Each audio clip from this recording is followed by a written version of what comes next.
오늘 우리에게 주시는 하나님의 말씀은 신약 성경 누가복음 1장 46절에서 56절까지의 말씀입니다.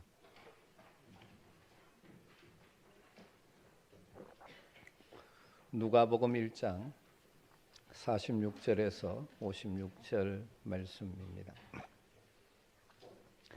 말씀을 한 절씩 교독하겠습니다. 마리아가 이르되 내 영혼이 주를 찬양하며 그의 여종의 비천함을 돌보셨음이라. 보라, 이제 후로는 만세에 나를 복이 있다 일컬으리로다.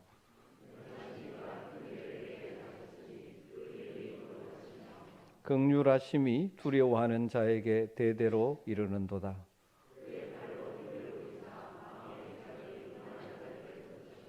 권세 있는 자를 그 위에서 내리치셨으며 비천한 자를 높이셨고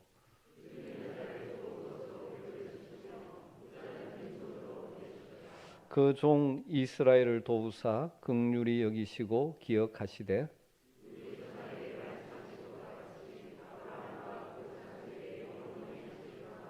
같이 읽습니다. 마리아가 석 달쯤 함께 있다가 집으로 돌아가니라. 아멘. 우리 주님, 우리를 구원하기 위해서 인간의 몸을 입고 오신 성탄을 기억하는 이 성탄의 계절, 여러분들은 어떤 생각을 하고 계십니까? 저는 이번 성탄절을 맞이하면서 우리 안민교회 모든 성도들의 삶에 찬양이 풍성해졌으면 좋겠다는 소망을 갖습니다. 그렇게 생각하게 된 이유는 우리가 읽었던 말씀이 포함되어져 있는 누가복음에 나오는 예수님의 탄생 기사 때문입니다. 누가복음 1장에서 길게 그리고 2장 전반부까지 예수님의 탄생과 관련된 기사가 나오는데 그 중에 아주 중요한 부분을 차지하는 것이 찬양이라는 것입니다. 5편의 찬송 노래가 나오고 있습니다. 1장 42절에서 45절은 엘리사벳의 노래가 나오고 있고 오늘 우리가 읽은 46절에서 55절 사이에 마리아의 찬양 노래가 있고 1장 68절에서 79절까지는 사가랴의 노래가 나오고 있고 그리고 2장 14절에는 천사들의 노래, 천사들의 찬양이 있고 2장 29절에서 32절에는 시몬이 부르는 노래와 찬양이 있는 것입니다. 구원자 메시아의 탄생과 관련해서 하나님의 은혜를 찬양하는 내용이 아주 누가복음 기사에서 중심을 이루고 있다는 사실이고 또 이 노래 찬양 가운데 몇몇 찬양은 성령으로 충만해서 미래를 내다보며 메시아를 통하여 이룰 그 일을 내다보며 하는 예언적 찬양도 포함되어 있습니다. 이를 묵상하면서 깨닫게 되는 것 중에 하나가 믿음으로 사는 삶에는 찬양과 성령 충만이 함께 해야 한다. 다르게 표현하면 성령이 충만함에서 나오는 하나님의 은혜를 찬양하는 것이 우리가 믿음으로 사는 삶에 얼마나 중요한 핵심인가. 구원자로 오신 예수 그리스도를 생각할 때 성령 충만함에서 나오는 그 은혜를 깨닫고 찬양하는 것이 우리의 신앙에 너무나 중요한 요소라는 사실을 생각하게 됩니다. 하나님의 구원의 계획이 결정적으로 성취되는 그 아들 예수 그리스도가 이 땅에 탄생할 때 성령으로 충만한 사람들의 찬양이 반복적으로 등장하고 있다는 사실을 묵상하면서 우리 가운데도 이런 찬양이 살아나고 회복되는 은혜가 있었으면 참 좋겠습니다. 여러분의 삶에 찬양이 풍성하십니까? 또 여러분은 성령으로 충만한 삶을 살고 계십니까? 다르게 말하면 성령님의 이끌림을 따라 성령이 원하시는 대로 살고 있습니까? 아니면 여전히 욕심 충만의 삶, 자기 주장으로 충만한 삶, 자존심으로 충만한 삶을 살고 있지는 않으십니까? 성령으로 충만해서 우리의 삶 가운데 하나님의 뜻이 무엇인지를 깨닫고 하나님이 일하심을 볼 수 있는 영적인 시각이 열려서 우리가 만나는 사건과 일들을 통해서 하나님의 은혜와 역사를 깨닫기 때문에 마음에서 터져나오는 찬송이 있다면 그것보다 더 복된 신앙의 삶은 없으리라 생각합니다. 우리가 만나는 사건, 사고, 여러 가지 일들 때문에 곤심하고 낙심하고 실망하는 것이 아니라 그 가운데 여전히 역사하시는 하나님을 볼 수 있는 성령 충만의 시각에서 나오는 은혜에 감격하는 찬송이 우리 속에 있게 되기를 주의 이름으로 축원합니다. 오늘 이 5가지 찬송 노래 가운데 마리아의 찬송의 내용을 묵상하면서 마리아의 찬송을 통해서 우리에게 주시는 메시지들을 나누기를 원합니다. 먼저 이 마리아의 찬송 노래가 나오게 된 배경을 정리해 볼 필요가 있을 것 같습니다. 천사 가브리엘이 갈릴리 나사렛 동네에 살고 있는 마리아에게 나타나서 그를 통하여 구원자 예수가 탄생할 것이라고 예고했죠. 그때 마리아가 천사에게 이렇게 물었죠. 나는 남자를 알지 못하니 어찌 이런 일이 있으리까? 그때 천사가 이렇게 대답하죠. 성령이 네게 임하시고 지극히 높으신 이의 능력이 너를 덮으시리니 이름으로 나실 바 거룩한 이는 하나님의 아들이라 일컬어지리라. 보라 내 친족 엘리사벳도 늙어서 아들을 배었느니라. 본래 임신하지 못한다고 알려진 이가 이미 6달이 되었나니 대저 하나님의 모든 말씀은 능하지 못하심이 없느니라. 마리아가 그 말씀 앞에서 이렇게 고백하죠. 주의 여종이오니 말씀대로 내게 이루어지이다. 천사 가브리엘이 떠난 후에 마리아가 빨리 그의 친족 엘리사벳을 찾아가게 되죠. 먼 길입니다. 갈릴리에서 엘리사벳은 예루살렘 북쪽에 있는 이 동네에 살고 있었습니다. 그 먼 길을 달려갑니다. 왜 그럴까요? 마리아는 천사의 말을 확인해 보고 싶었을 것입니다. 마리아가 그의 친족 엘리사벳을 만나면서 3가지 천사의 말이 사실임을 3가지로 확인할 수 있었죠. 하나는 엘리사벳에게 일어난 기적, 아이를 낳지 못하는 여인이라고 다 알려진 그 여인, 아이를 잉태하고 6개월이나 지났습니다. 2번째는 엘리사벳의 그 복중에서 기쁨으로 뛰놀고 있는 세례요한의 태동을 느끼면서, 그리고 엘리사벳이 성령의 충만해서 불렀던 그 찬양 노래를 통해서 확인하게 되죠. 마리아가 그 먼 여행길에 피곤했을 것입니다. 그럼에도 불구하고 자신을 통하여 하나님의 구원의 역사가 이루어질 아들을 주신다는 그 사실에 감격하며 하나님을 찬양하는 것이 오늘 우리가 살피게 되는 마리아의 찬송 노래입니다. 마리아가 찬송하면서 하나님을 어떤 하나님이기에 찬송하지 않을 수 없다라고 고백하고 있습니다. 첫 번째로는 하나님은 우리의 인생을 돌보시는 하나님이십니다. 인생을 돌보시는 하나님. 46절부터 48절에 내 영혼이 주를 찬양하며 내 마음이 하나님 내 구주를 기뻐하였음은 그의 여종의 비천함을 돌보셨음이라. 이제후로는 만세의 나를 복이 있다 일컬이리로다. 왜 찬송합니까? 마음으로 하나님을 찬양하는 이유를 첫 번째로 하나님이 자신을 돌보셨기 때문이라고 합니다. 그의 여종의 비천함을 돌보셨습니다. 전능하시고 지존하신 하나님께서 비천한 연약한 한 여인 마리아의 삶을 돌보셨기 때문입니다. 그 당시 여성들의 인격이 보장되지 않는 시대죠. 소위 인격이라는 것이 없는 시대. 어쩌면 참 비천한 존재인 마리아를 주님께서 찾아오시고 돌보셨습니다. 주님께서 그를 돌보신 결과가 무엇일까요? 그 뒤에 이렇게 표현되어 있죠. 보라 이제후로는 만세의 나를 복이 있다 일컬으리로다. 참으로 복 있는 인생이 된다는 것이죠. 천사 가브리엘을 통하여 하나님의 아들 예수 그리스도께서 태어나신다는 소식을 듣고 그 말씀을 받습니다. 이것이 이성적인 논리로는 이해할 수 없는 일이지만 하나님의 능력과 하나님의 말씀을 신뢰하며 받아들일 때, 그래서 복 있는 인생이 된다는 거예요. 하나님이 돌보시면 복 있는 인생이 되는 것입니다.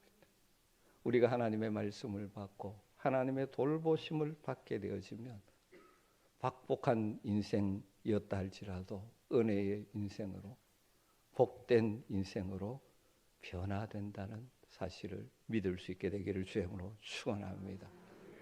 물론 우리는 마리아가 아닙니다. 그래서 그와 같은 방법으로 하나님 우리를 돌보시는 것은 아니죠. 하나님이 우리를 돌보시는 방법은 다양하게 다르죠. 다 다릅니다. 그러나 중요한 것은 우리 모두도 하나님의 돌보심의 은혜를 받은 자라는 사실을 이 시간 다시 한번 기억하면 좋겠습니다. 여러분, 하나님의 은혜가 아니었다면 우리는 영원히 죽을 수밖에 없는 비천한 인생이었습니다. 어쩌면 우리의 인생을 무가치하게 허비하고 낭비하고 소비하고 살아갈 존재였습니다. 그런데 하나님께서 저와 여러분을 돌보셨습니다. 찾아오셨습니다. 우리 인생에 개입하셨습니다. 그의 성령으로 하나님을 알게 하시고 믿게 해주셨습니다. 그래서 하나님의 나라, 영원한 하나님의 나라의 백성이 되는 복 있는 인생이 되게 주셨습니다.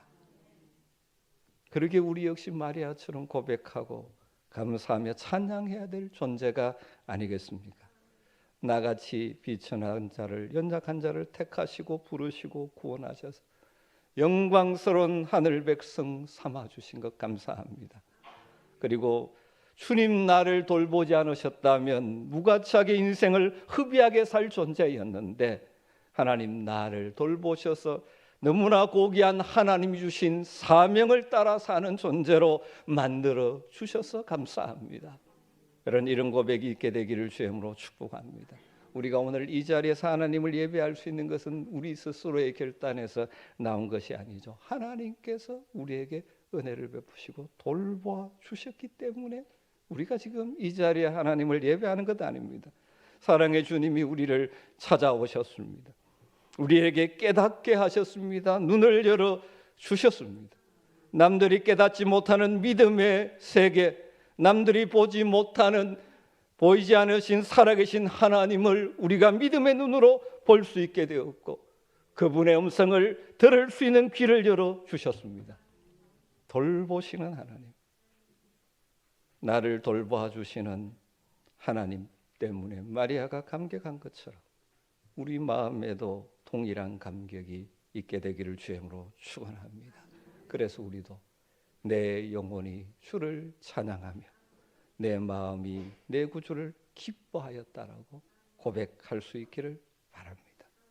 주님의 돌보심의 은혜를 깨닫는 사람들, 그리고 지속적으로 우리를 돌봐 주실 그 은혜를 기대하는 사람들은 하나님께 찬양할 수가 있습니다. 하늘의 기쁨을 누리며 살아갈 수 있는 인생이 되는 것입니다. 이 성탄의 계절에 우리를 돌보시는 하나님의 은혜를 깊이 묵상하는 은혜가 있기를 주님으로 축복합니다. 마리아가 찬양하는 이유가 무엇일까요? 두 번째는 크신 일을 하나님이 행하셨기 때문이라고 말합니다. 49절부터 50절을 보죠. 능하신 이가 큰 일을 내게 행하셨으니 그 이름이 거룩하시며 긍휼하심이 두려워하는 자에게 대대로 이르는도다. 마리아가 주님을 찬양하는 두 번째 이유는 능하신 이가 큰 일을 내게 행하셨기 때문이라고 합니다. 마리아의 경우에 큰 일은 무엇입니까? 하나님의 영광스러운 구원 역사 가운데 그의 태를 통하여 메시아가 태어나게 하는 이 영광스러운 일, 그 일을 행하셨다는 것입니다. 그래서 그 이름이 거룩하시며 긍휼하심이 두려워하는 자에게 대대로 이른다고 찬양합니다. 마리아의 경우는 자신의 몸을 통하여 메시아가 이 땅에 오시는 하나님의 역사에 쓰임을 받았습니다. 다르게 말하면 하나님의 구원 역사의 소중한 도구로 쓰임 받았다는 것입니다. 그래서 그 하나님의 놀라운 구원 역사에 자신처럼 부족한 인생이 쓰임을 받을 수 있기 때문에 감사하고 찬양하는 것입니다. 자신을 통하여 하나님의 이름이 거룩함을 받으시고 하나님의 긍휼하심이 많은 사람에게 흘러가는 통로가 될 수 있었다는 것에 감사하며 찬양하고 있는 것입니다. 사랑하는 성도 여러분, 하나님은 오늘 이 시대도 하나님을 경외하는 저와 여러분 같은 성도들을 통하여 여전히 일하시는 분인 줄 믿습니다.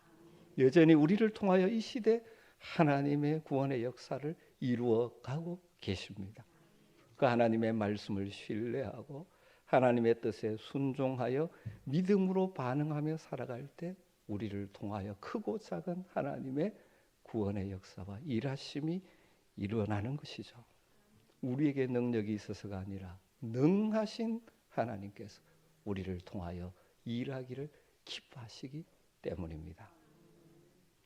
물론 우리가 마리아가 쓰임받는 것처럼 꽃 같은 방법으로 쓰임받는 것은 결코 아니지만 분명한 것은 하나님께서 이 시대에 저와 여러분을 사용하기를 원하신다는 사실입니다. 그리고 하나님께 쓰임받는 것으로 인한 감사가 있게 되기를 주님으로 축원합니다. 여러분, 이 일에는 희생이 따른 마리아의 경우는 얼마나 큰 희생입니다. 그러나 여러분, 우리 인생 한 번뿐인 인생이 그저 허비하는 인생이 아니라 하나님께 쓰임받는 인생이 되는 것보다 더 가치 있는 인생이 어디 있을까요? 여러분, 그런데 우리가 지속적으로 하나님의 영광을 위하여 쓰임을 받는 그 복을 누리려면 우리 편에서 또 하나 필요한 자세가 있는데 그것은 겸손함이라는 사실을 또 오늘 말씀에서 찾을 수 있습니다. 능하신 하나님께서 행하시는 큰 일에 대하여 마리아는 계속해서 이렇게 찬양하고 있습니다. 51절부터 53절에 보면 그의 팔로 힘을 보이사 마음의 생각이 교만한 자들을 흩으셨고 권세 있는 자들을 그 위에서 내리치셨으며 비천한 자를 높이셨고 줄이는 자를 좋은 것으로 배불리셨으며 부자는 빈손으로 보내셨도다. 무슨 말씀입니까? 하나님이 능하신 하나님께서 일하시는데 그 일하시는 방법이 소위 세상에 힘 있는 자, 권세 있는 자, 많이 가진 부자들을 사용하시는 것이 아니라 오히려 그들을 낮추시고 폐하시는 분이 하나님이시고 겸손한 자, 연약한 자들을 높이시고 그들을 일으키시고 그들을 사용하신다는 것입니다. 여러분, 하나님께서 왜 그렇게 하실까요? 능력 있다고 생각하는 자들이 뭔가 하게 되면 뭐라고 생각할까요? 내 능력으로 했다고 생각해요. 이 일이 하나님이 하시는 일임을 분명히 하기 위해서 하나님은 연약한 자들을 들어 겸손한 자들을 들어 사용하신다는 것입니다. 이게 하나님이 일하시는 중요한 방법 가운데 하나입니다. 종종 우리는 이 세상의 가치와 논리에 물들어 있어서 착각합니다. 우리가 하나님께 쓰임 받으려면 힘이 있어야 되고 권세가 있어야 되고 돈이 많아야 돼요. 하나님의 큰 일을 할 수 있다라고 생각합니다. 여러분, 그렇지 않습니다. 하나님은 비천한 자, 가난한 자, 자신의 연약함을 아는 자들, 그래서 겸손한 자들을 들어서 하나님께서 능력을 주시고 일하게 하시는 것입니다. 그러기에 우리가 하나님께 쓰임받는 인생이 되려면 지속적으로 겸손이 우리에게 요구되어집니다. 그래서 성경 곳곳에 겸손이 얼마나 중요한 하나님의 백성의 덕목인지를 강조하고 있죠. 잠언서 3장 34절에 진실로 그는 하나님은 그만한 자를 비웃으시니 자기가 잘났다고 어깨 힘주고 있는 걸 보면 하나님은 비웃으신다. 겸손한 자에게 은혜를 베푸시나니 겸손한 자라야 하나님의 은혜를 받을 수가 있습니다. 마가복음 2장 17절에 예수님 이 땅에 오신 목적을 이렇게 표현하고 있죠. 건강한 자에게는 의사가 쓸데없고 병든 자에게라야 쓸데있느니라. 나는 의인을 부르러 온 것이 아니요 죄인을 부르러 왔노라 말씀하십니다. 모든 인간이 다 죄인인데 자신이 의인이라고 착각하는 사람들이 이 땅에 참 많습니다. 내가 이것하고 저거 하니까 나는 의인이라고 착각합니다. 그런 사람들은 진정으로 주님을 만날 수 없고 은혜를 받을 수 없고 진짜 하나님의 일에 쓰임받을 수가 없습니다. 오히려 겸손하게 자신의 연약함과 죄인임을 고백하며 하나님의 도우심을 붙드는 자들이 은혜를 받을 수 있습니다. 병이 들었는데 자신 건강하다고 계속 생각하는 자들은 의사가 필요가 없는 것과 같은 이치인 것이죠. 여러분, 그렇기 때문에 하나님께서 여러분의 인생을 높여주십니다. 높여주실수록 더 겸손할 수 있게 되기를 주의 이름으로 축복합니다. 여러분에게 하나님께서 물질의 풍부한 부함을 주십니까? 감사하면서 그것 때문에 교만하지 말고 겸손해지시기를 바랍니다. 혹시 여러분의 현재 형편이 낮은 자리에 있다고 해서 기죽지 마십시오. 혹시 여러분 경제적으로 어렵다고 해서 낭망하지 마십시오. 하나님의 은혜는 겸손한 자들에게, 그래서 그 상황에서 하나님을 바라보는 자들에게 임합니다. 바울 사도는 이 진리를 고린도전서에서 이렇게 표현했습니다. 그러나 하나님께서 세상의 미련한 것들을 택하사, 고린도전서 1장 27절에서 29절입니다. 지혜 있는 자들을 부끄럽게 하려 하시고 세상의 약한 것들을 택하사 강한 것들을 부끄럽게 하려 하시며 하나님께서 세상의 천한 것들과 멸시받는 것들과 없는 것들을 택하사 있는 것들을 폐하려 하시나니 이는 아무 육체도 하나님 앞에서 자랑하지 못하게 하심이라. 우리가 좀 무식해도 연약해도 신분이 위치가 그렇게 높지 않더라도 겸손하며 하나님 기뻐하시고 은혜를 베푸시고 세우셔서 사용하신다는 것입니다. 하나님은 겸손한 자들을 통하여 영광을 나타내시는 분이십니다. 여러분, 이스라엘의 성지 예수님 탄생하신 베들레헴에 가면 예수님이 탄생하신 것을 기념하여 세운 교회당이 하나 있습니다. 예수 탄생 기념교회, 가장 최초로 세워진 기념교회 가운데 하나입니다. 여러분 보시듯이 굉장히 큽니다. 그리고 그 광장도 굉장히 넓습니다. 그런데 여러분, 이 교회당으로 들어가는 입구가 의외로 작습니다. 저 멀리 조그맣게 보이죠. 가까이 가보면 저렇습니다. 여러분 자세히 보시면 문이 지금 세 번째 문이라는 걸 보게 됩니다. 원래는 굉장히 컸습니다. 그리고 중간에 한 번 더 줄였습니다. 그리고 또 더 줄였습니다. 그래서 소위 이 문을 겸손의 문이라고 칭합니다. 높이가 1m 20cm, 폭이 80cm. 저도 그냥 못 들어갑니다. 고개를 숙여야 들어갈 수 있고. 원래는 컸습니다. 그러나 소위 신분 있는 자들이 이 말 타고 이렇게 쑥쑥 들어오는 것을 보고 예수님 탄생한 이 교회에 그럴 수가 없다라고 생각한 것이죠. 아무리 인간적으로 대단한 사람이라도 이 교회에 들어가려면 꼼짝없이 겸손히 고개를 숙여야 들어오게 만들어 놓았습니다. 상징적인 의미죠. 여러분, 우리가 이 땅에 인간의 몸을 입고 낮아지신 예수님을 영접하고 그분의 뜻대로 쓰임받는 인생을 살려면 우리 모두 겸손히 고개를 숙여야 합니다. 고개를 빳빳하게 해서는 들어갈 수가 없습니다. 어떻게 표현하면 세상의 모든 조건과 계급장을 다 떼어야 합니다. 자신의 연약함을 인정하고 주님 앞에 나가는 자가 은혜를 받을 수 있고, 그러한 자들이 하나님의 구원의 역사에 하나님의 뜻에 지속적으로 쓰임받고 그렇게 살아갈 수 있는 능력을 공급해 주시는 분이 바로 우리 하나님이십니다. 능하신 하나님이 겸손한 자들을 통하여 하나님의 일을 하시는 것이죠. 마지막으로 마리아가 찬양하는 하나님. 그래서 이 성탄절에 다시 한번 우리가 기억하기를 원하는 하나님은 약속을 이루신 하나님. 약속을 이루신 하나님입니다. 55절을 보면 우리 조상에게 말씀하신 것과 같이 아브라함과 그 자손에게 영원히 하시리로다. 마리아가 하나님을 찬송하는 세 번째 이유는 하나님은 약속을 이루시는 하나님이시기 때문입니다.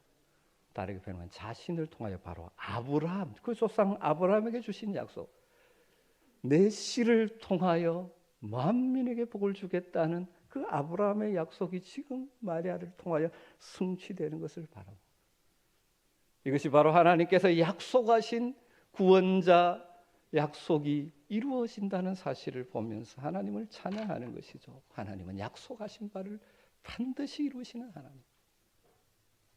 약속하신 대로 그 아들 예수 그리스도 구원자를 이 땅에 보내주신 하나님, 아브라함에게 약속하신 그 약속이 이삭, 야곱, 요셉 그리고 믿음의 사람을 통하여 마리아를 통하여 이 땅에 메시아가 오시고 뿐만 아니라 그 은혜가 그 아브라함의 약속이 오늘 이 시대 우리에까지 이루어지고 있는 것이죠. 그래서 우리 역시 이 시대의 약속의 자손들이 되지 않았습니까? 예수 그리스도 안에서 아브라함의 자녀들이 되었습니다. 새로운 언약의 새로운 약속의 백성들이 되었죠. 우리의 삶을 통하여 약속을 이루시는 신실하신 하나님, 여러분의 삶에는 어떻게 역사하셨습니까? 그 하나님의 은혜를 되새기고 기억하며 그 하나님을 찬송하는 은혜가 있기를 주님으로 축복합니다. 그런데 이 약속을 이루시는 하나님의 역사를 누가 실제로 삶에 경험하며 살 수가 있을까요? 천사 가브리엘이 마리아에게 그를 통하여 메시아가 온다는 사실을 말하고 잉태 소식을 알렸습니다. 소위 수태고지라고 이야기하죠.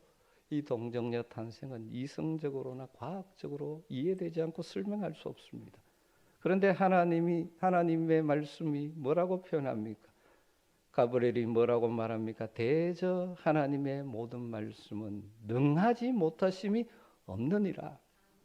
천사 가브리엘이 하나님의 전능하심으로 이루어진다고 선언합니다. 그때 마리아가 이렇게 반응하죠. 마리아가 이르되 주의 여종이오니 말씀대로 내게 이루어지이다 하며 천사가 떠나니라. 말씀대로 내게 이루어지이다. 하나님의 약속의 말씀에 아멘 하는 자들을 통하여 하나님의 약속은 이루어지는 것입니다. 여러분, 성경에 수많은 약속이 우리에게 주어져 있지 않습니까? 개인적으로 말씀을 묵상할 때 또 설교를 들으면서 하나님의 약속의 말씀을 들을 때 누가 그 약속의 말씀이 자신의 삶의 실제가 될 수 있을까요? 하나님의 말씀. 전능하신 하나님을 신뢰하기에, 그분의 말씀의 능력을 신뢰하기에 말씀에 아멘으로 반응하는 자들, 그래서 말씀에 아멘으로 반응하여 순종하는 자들, 아멘하며 그렇게 일하실 하나님을 기대하며 살아가는 성도들에게 약속을 이루시는 하나님은 역사하는 것을 보게 되는 것입니다. 말씀을 정리하십시다.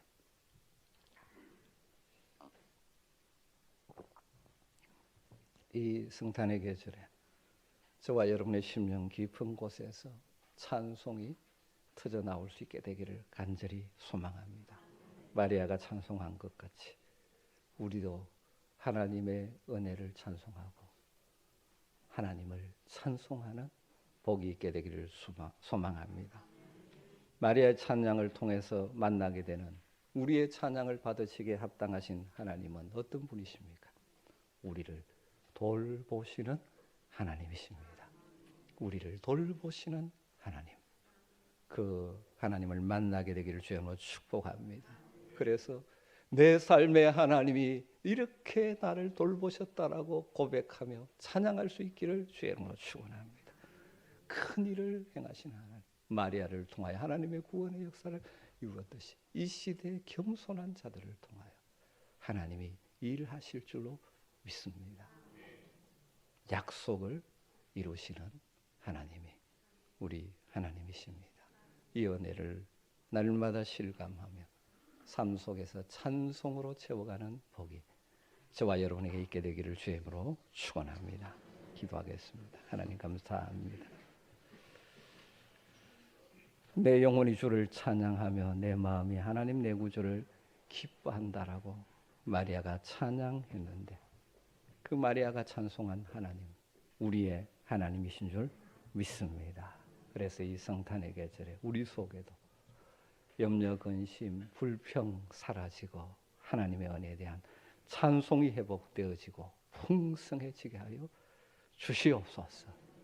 우리를 돌보시고 우리를 통하여 일하시는 하나님 앞에 겸손히 믿음으로 반응함으로 우리의 삶에 임마누엘 되신 하나님이 드러나게 하여 주시옵소서. 예수님의 이름으로 기도드리옵나이다. 아멘.